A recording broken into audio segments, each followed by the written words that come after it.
พอตะมาหอดมาถึงบริเวณงานแล้วเขาก็สิทำการจัดแต่งแบ่งบายของลงแบบนี้ล่ะค่ะบ่ว่าสิเป็นไอ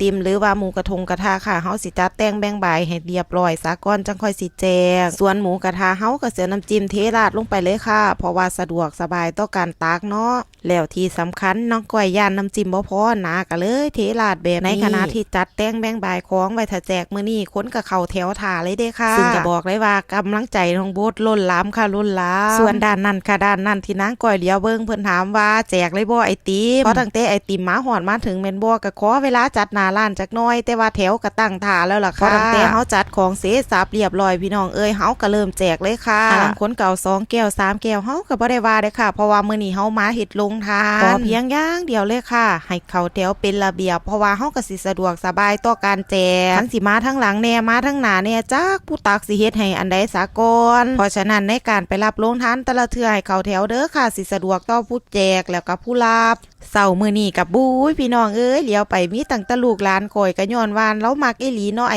ติมหัวเล็กเด็กน้อยก็พอได้อยากได้กินพี่น้องนางก้อยก็ดีใจค่ะอนุโมทนาสาธุบุญน้ำกันเด้อค่ะทุกคนค่ะขอบคุณหลายๆสำหรับผู้ร่วมทำบุญนำนางก้อยมาดามยายี 2,000 บาทชมพู500 บาทครูใหม่100 บาทน้องจุ๋ม200 บาทตามี100 บาทแล้วก็ย้ายเต้า300 บาทค่ะจะบอกเลยว่าในการตักหมูกระทะแจกอยู่นี่ม่วนค่ะอีหลีค่ะเพราะว่าทุกคนก็ตั้งมกตั้งใจที่สิมากินเขาก็ดีอกดีใจที่เพิ่นให้การตอบรับในการแจกลงทานเทื่อนี้สำหรับผู้ใดอยากได้ไอติมไปร่วมงานกับติดต่อนางก้อยมาได้เด้อเดี๋ยวนางก้อยสิให้เบอร์ติดต่อ